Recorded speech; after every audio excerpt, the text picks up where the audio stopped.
Well, hello everybody. This is going to be a video that has been prompted by a comment, not a long comment exchange. I no longer do long comment exchanges. But this is one uh, after I posted my last video, or maybe not my last video, the video on socialism. Um, a long comment war has persisted that I'm not taking a part in, but uh, which in the video that I was responding to, or not necessarily responding to, but reacting to would be probably a better term. Um, the producer of the video had said something that's very, very common among arguments. It's especially used by anarcho-socialists and anarcho-syndicalists, but also just by leftists of any general type. That in the video he said something that was very outlandish, but also very common, and that was that you know you're not really free to have a job. It's not really voluntary because you're coerced because the capitalists own everything. In fact, he said that the capitalists have infinite property. Now, the choice of the term infinite is a little bit unusual. I don't know if I've heard that used before, but the rhetoric is very, very consistent. The idea that because capitalists own everything, there is no choice, and so it's not a voluntary. You don't really choose to be a worker. It's not something you have a say in. That you're essentially coerced into doing so, and this is a ubiquitous trope within socialist thinking and talk, and it's present pretty much in anything that's going to be said to be for the worker or to defend the worker, or anything against the capitalist. And I know that I've touched on this before, but I don't think I've done it in the context of broader topics, and I think it's worth examining just this one very kind of narrow element. And basically the idea being that you have no options because the capitalist owns everything. Or kind of the inverse of this that I've also heard very often is that a worker has nothing, or a worker has zero bargaining power. That's something you hear very often. And this is kind of interesting from a couple points of view. For one, like, to say that you don't have any options does not necessarily mean coercion is involved. Okay, so if you are in an accident and you fall off of a building, let's say, and as you're falling, you don't have any option not to fall necessarily, but you weren't coerced, right? It's not like gravity is a moral agent that is taking away the option you have to fly. There's no coercive agent. Now, if a person pushed you off, you could say that that person coerced you, but if you just fall off on your own or through no fault of anybody else, it's very hard to call that coercion. And libertarians are pretty much aware of this. The idea that they say, well, you have to work. Well, yeah, you do have to work if you want to live, which of course not necessarily everybody wants to do, but the vast majority of people want the vast majority of the time. And you if you want to have resources, you have to produce them. Or if you're going to have a system, and this is what socialism kind of sells itself to a lot of people. Some of the more hardcore socialists, or when you get really into the theory, don't advertise this as much. But if they said you could have unconditional resources, like you can have whatever you want without working, then there's a huge incentive to be a free rider and to not do any work, right? And that's the incentive problem, which is a huge problem with socialism, as it's advertised, not necessarily as it works, because they'll just use coercion. But yeah, it doesn't make a lot of sense to say because you have limited options that you're being coerced. The other thing is that there's a lot of exaggeration here, because you don't have that few options in most cases. If you're talking about, falling off of a building, you don't have very many options. If you're talking about the cabin in the woods, you don't have very many options. If you're talking about trying to find a job to earn a wage at, you have quite a few, actually, typically. And again, you could say, well, what about somebody who lives on an island or something like that? If we're talking about even a mixed economy, but any type of market economy, you're going to have quite a few options. Now, the you know the idea, though, that you have to choose a particular capitalist is really, really important if you're going to, because they don't want to have to admit that, like, a worker is there voluntarily. They want to couch it into a coercive relationship, and so they will rhetorically say such ridiculous things as, capitalists have infinite property. Oh, it's never happened. No capitalist has infinite property. There is an infinite property on the planet, and it's not all been owned by a single capitalist or any group of capitalists or even a group of all people. So it's ridiculous, but it's almost necessary. They have to paint the worker into a corner where they have no options, and then their rhetoric suddenly has more force, and the alleviating rhetoric of libertarians or free market people or conservatives is less powerful if you can assert that people don't have a choice. But people do. I mean, capitalists are never that powerful. They never have that much. And what's really happening is if you're in a scenario, a state of nature, you don't have a lot of options. You have to hunter gatherer. You have to become a subsistence agriculturalist, something like that. If a capitalist comes along, even if he's the only capitalist, and he says, I could also give you a job, he's not decreasing your choices, right? A capitalist offering you a job, even if he is the only capitalist, even if he's the only person in town, even if it is the only job, he's not giving you fewer choices. He's giving you more choices. Now, if a government comes and says, you can't work for less than $7 an hour, or you can't do this job unless you have 4 years of college experience and a license, or you can't do this job unless we explicitly tell you that you can and we only tell one person to do it, well, then that is reducing your options. If you say you can't have a job or you can't work unless you're a member of a commune, then you are reducing the choice that someone has, and you are actually limiting options. And if you are if your options are limited by no fault of somebody else, that's not coercion again, right? Um, However, if somebody is actively preventing you from accessing options, then that is coercion, right? If someone's going to you and saying you cannot do these things, if you try and do these things, we will stop you. That is coercion, right? So if they go and say, we will not allow you to work a job if you're not in a union, or we will not allow you to work for under a certain wage, or we will not allow you to do certain tasks, we won't allow you to be a sex worker, we won't allow you to be someone who produces pornography, or someone who runs a gambling operation, or somebody who sells drugs. That activity is actually coercion. And it's so ironic that they would come so hard on the people who are actually giving you an option. And it might not always be a good option. There are shit jobs, absolutely. Of course, people have different value scales, and what makes this job shitty or not is different for every person. I know socialists have this they think that their own indignation is like an objective, thing, like their preference, like I wouldn't do that job, so it's a terrible job, or that's terrible pay. They don't know. In certain circumstances, what they consider a small amount of pay might actually be a really good thing. Um, it's the conceit of socialists to generalize whatever their personal views are to everybody. You know, uh, I wouldn't work in a union. I don't want to be in a collective, but if there are people who want to do that, they're welcome to do so. I have no problem with that. They can go ahead and do that. I do have a problem if they start going around telling other people that they must organize in that way, that they must operate in that way. So it's quite interesting that they would, and about choice, like the most choice that you're going to have as an individual in terms of what you can do personally, and then how you can cooperate with other people, whether it be communally or in a market economy or as wage labor or whatever. The most choice you're going to have in human society is when there's the most autonomy to the individual. All right. If we have let's just say all autonomy is held, there's just a single sovereignty over the entire world, essentially a government, although we might not necessarily call it that, a single world government, then the only terms under which you can work are the terms under which that government allows, at least legally. All right, so that's not as many options than, say, if there were two states. And you could say, well, in one of those states, you have a certain number of options, and unless the other state was identical in every way, um, which it can't be because it's going to occupy different areas, right? So, you could have, even if every single job was identical and the pay was identical, you would at least have the choice of working in Australia or Asia, right?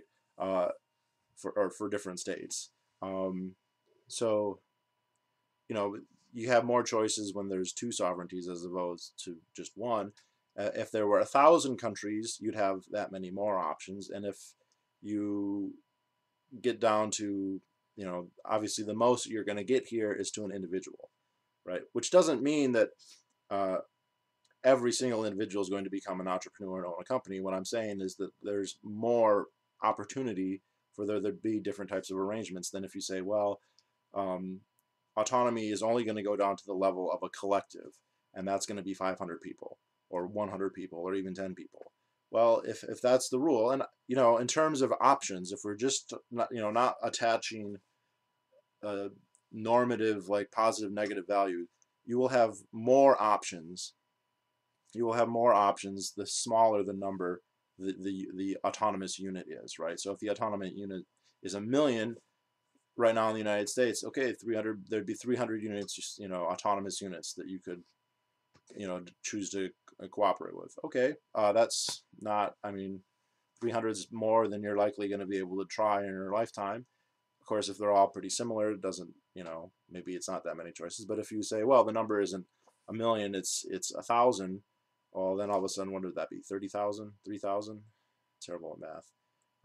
That many times more. If you say it's the individual, there's that many more possibilities. So there's the most choice you're going to get is going to be with autonomy down to the individual. Now, it's very funny that socialists are like, oh, no, you shouldn't. Like the reason it's coercion, the reason you're coerced into a job is because capitalism, the capitalists own everything, the employers own everything, so they're limiting your options, even though they're giving you an option.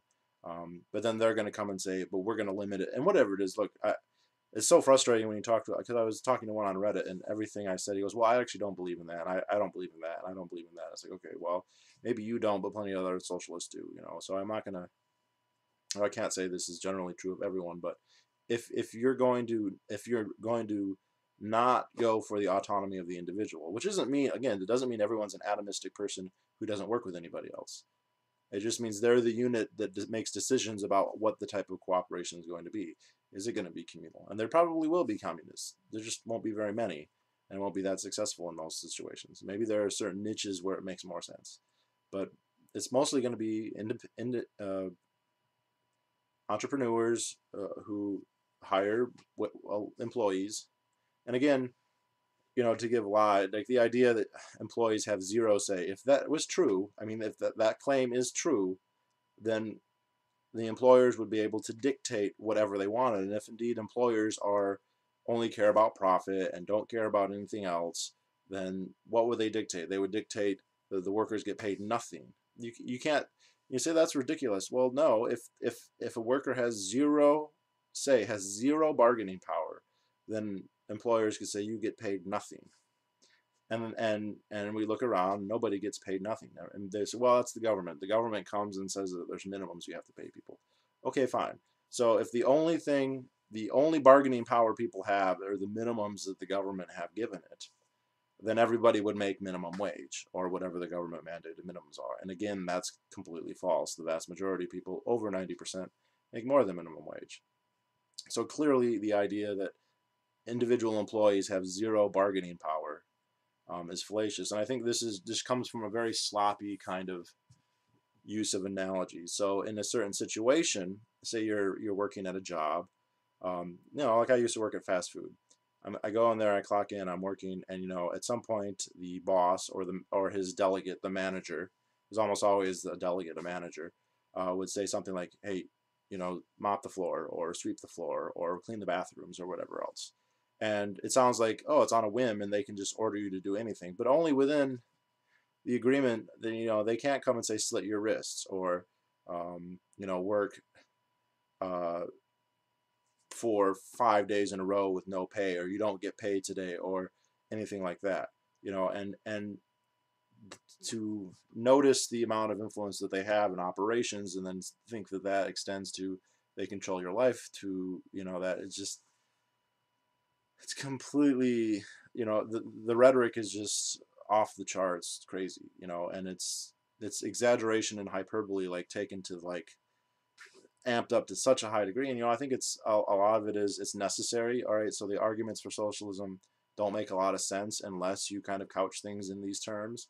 And the other thing is, it's such an emotional philosophy anyway, that, or that's where so much of the appeal comes from, right? I mean, there is actually, like, you know, Marxist ideology, and there's actually, you know, a theory behind it, but it has a very visceral effect. It affects people who are very emotional. Just, you can just see all caps, all the, like, vitriol, the inability by and large to engage in actual dialogue, and just, oh, you hate the poor, or you hate the children, all you blah, like, freedom to everybody except for, I mean, it, that kind of rhetoric where you kind of make the antagonists these all-powerful capitalists, which is not to deny that there aren't powerful capitalists, but they're not all powerful, right? That would be, it. Not only is that incorrect, that changes the dynamic of the scenario, right? If a capitalist was all powerful, then that would be a different scenario. You know, that would fundamentally change the dynamic, right? And versus a capitalist that is merely powerful but not all powerful, right? It's I'm not omniscience,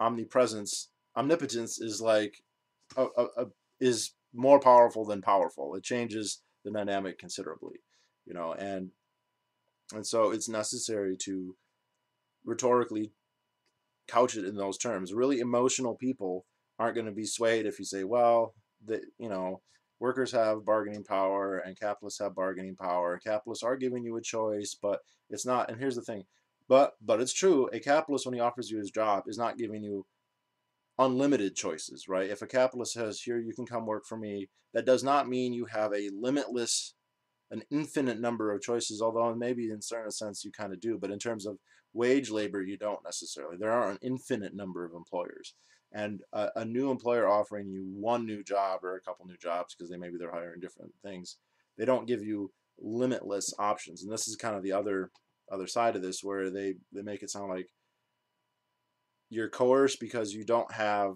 enough options, but the capitalist is giving you more options than you otherwise would have. And it's like, how many are you supposed to have? How many jobs right now in the United States, any city, you're talking about hundreds or thousands or millions of jobs that exist, not counting to go work for yourself or to go work with your family or to become somebody who's on charity or welfare or whatever else.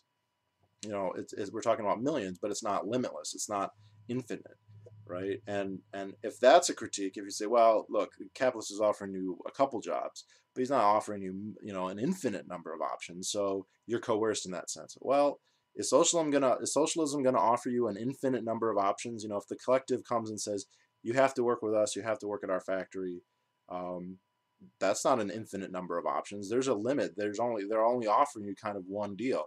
So isn't the same repudiation of capitalism then apply to them? Of course, that's the other thing, the hypocritical application here. Um, you know, a worker can be a capitalist, but a capitalist can't be a capitalist. You know, so